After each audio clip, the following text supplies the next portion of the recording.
Hi, you guys. It's week 2, and we are doing Mentor Sentence Day 1. And you are watching me read to you Enemy Pie. I am reading from an online book on it, so it's not as fun as watching it on Epic, but Epic didn't have the book. So I'm going to go ahead and read it to you, and then you do not have to take a quiz on this. If you want to go look on Renaissance Accelerated Reader and do it on there, you're absolutely welcome to, but I'm not going to require it. Okay, so here we go. This is called Enemy Pie. It should have been a perfect summer. My dad helped me build a treehouse in our backyard. My sister was at camp for 3 whole weeks, and I was on the best basketball team in town. It should have been a perfect summer, but it wasn't. It was all good until Jeremy Ross moved into the neighborhood, right next door to my best friend Stanley. I did not like Jeremy Ross. He laughed at me when he struck me out in a baseball game. He had a party on his trampoline, and I wasn't even invited.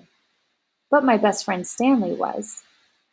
Jeremy Ross was the one and only person on my enemy list. I never even had an enemy list until he moved into the neighborhood, but as soon as he came along, I needed one. I hung it up in my treehouse where Jeremy Ross was not allowed to go. Dad understood stuff like enemies. He told me that when he was my age, he had enemies too, but he knew of a way to get rid of them. I asked him to tell me how. Tell you how? I'll show you how, he said. He pulled a really old recipe book off the kitchen shelf. Inside, there was a worn out scrap of paper with faded writing. Dad held it up and squinted at it. Enemy pie, he said, satisfied. You may be wondering what exactly is in enemy pie. I was wondering too, but Dad said the recipe was so secret he couldn't even tell me. I decided it must be magic. I begged him to tell me something, anything. I will tell you this, he said. Enemy pie is the fastest known way to get rid of enemies. Now, of course, this got my mind working.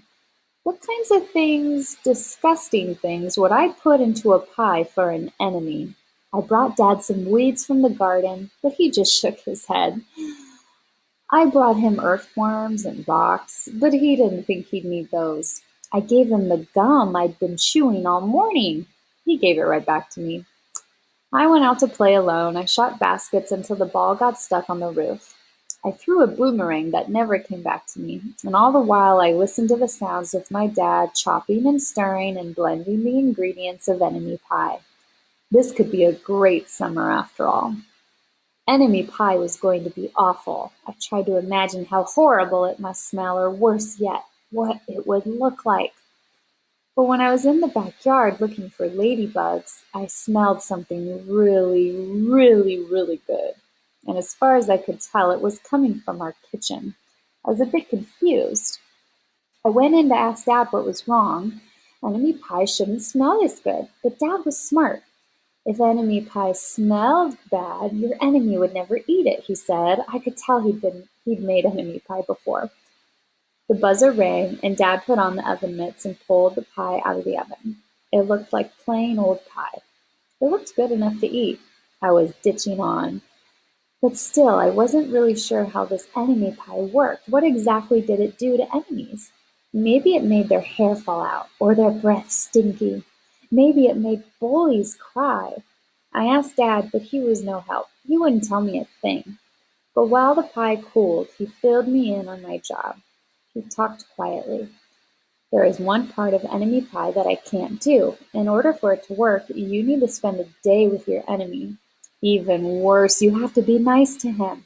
It's not easy, but that's the only way that enemy pie can work. And are you sure you want to go through with this? Well, of course I was. It sounded horrible. It was scary, but it was worth a try. All I had to do was spend one day with Jeremy Ross. Then he'd be out of my hair for the rest of my life. I rode my bike to his house and knocked on the door. When Jeremy opened the door, he seemed surprised. He stood on the other side of the screen door and looked at me, waiting for me to say something. I was nervous. Can you play? I asked. He looked confused. I'll go ask my mom, he said. He came back with his shoes in his hand. His mom looked around the corner to say hello. "You boys stay out of trouble," she said, smiling. We rode bikes for a while and played on the trampoline. Then we made some water balloons and threw them at the neighbor girls, but we missed. Jeremy's mom made us lunch, and after lunch we went over to my house. It was strange, but I was kind of having fun with my enemy. He almost seemed nice. But of course, I couldn't tell Dad that, since he had worked so hard to make this enemy pie. Jeremy Ross liked my basketball hoop. He said he wished he'd had a basketball hoop, but they didn't have room for one. I'll let him win a game, just to be nice. Jeremy Ross knew how to throw a boomerang. He threw it and it came right back to him. I threw it and it went over my house and into the backyard. When we climbed over the fence to find it, the first thing Jeremy noticed was my treehouse. My treehouse was my treehouse. I was the boss. If my sister wanted in, I didn't have to let her. If my dad wanted in, I didn't have to let him. And if Jeremy wanted in, "Can we go in it?" he asked. I knew he was going to ask me that, but he was the top person, the only person on my enemy list, and enemies aren't allowed in my treehouse. But he did teach me to throw a boomerang, and he did have me over for lunch, and he did let me play on his trampoline. He wasn't being a very good enemy. "Okay," I said, "but hold on." I climbed up ahead of him and tore the enemy list off the wall. I had a checkerboard and some cards in the treehouse, and we played games until my dad called us down for dinner. We pretended we didn't hear him, and when he came out to get us, we tried to hide from him, but somehow he found us. Dad made us macaroni and cheese for dinner, my favorite. It was Jeremy's favorite too. Maybe Jeremy Ross wasn't so bad after all. I was beginning to think that maybe we should just forget about enemy pie. But sure enough, after dinner, Dad brought out the pie. I watched as he cut the pie into 8 thick slices. "Dad," I said, "it sure is nice having a new friend in the neighborhood." I was trying to get his attention and trying to tell him that Jeremy Ross was no longer my enemy. But Dad only smiled and nodded. I think he thought I was just pretending. Dad dished up 3 plates side by side with big pieces of pie and giant scoops of ice cream. He passed one to me and one to Jeremy. "Wow," Jeremy said, looking at the pie. "My dad never makes pie like this." It was at this point that I panicked. I didn't want Jeremy to eat enemy pie. He was my friend. I couldn't let him eat it. "Jeremy, don't eat it. It's bad pie. I think it's poisonous or something." Jeremy's fork stopped before reaching his mouth. He crumpled his eyebrows and looked at me funny. I felt relieved. I had saved his life. I was a hero. "If it's so bad," Jeremy asked, "then why has your dad already eaten half of it?" I turned to look at my dad, and sure enough, he was eating enemy pie. "Good stuff," he mumbled through a mouthful, and that was all he said. I sat there watching him eat enemy pie for a few seconds. Dad was laughing, Jeremy was happily eating, and neither of them was losing any hair. It seemed safe enough, so I took a tiny taste. Enemy pie was delicious. After dessert, Jeremy rode his bike home, but not before inviting me over to play on his trampoline in the morning. He said he'd teach me how to flip. As for enemy pie, I still don't know how to make it. I still wonder if enemies really do hate it, or if their hair falls out, or their breath turns bad. But I don't know. I don't know if I'll ever forget an answer.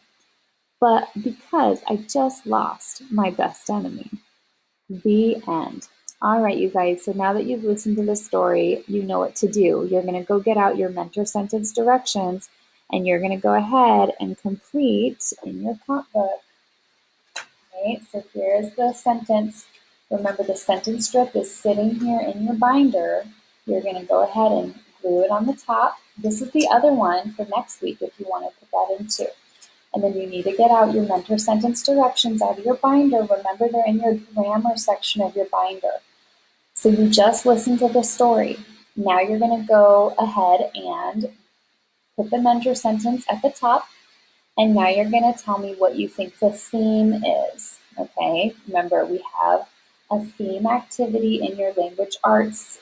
Language arts has a section in your binder and it talks about different themes. So you guys can go back to that page and come up with what do you think the moral of the story was, or the theme of this story.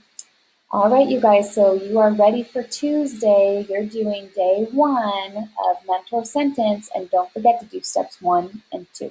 All right, you guys, talk to you later.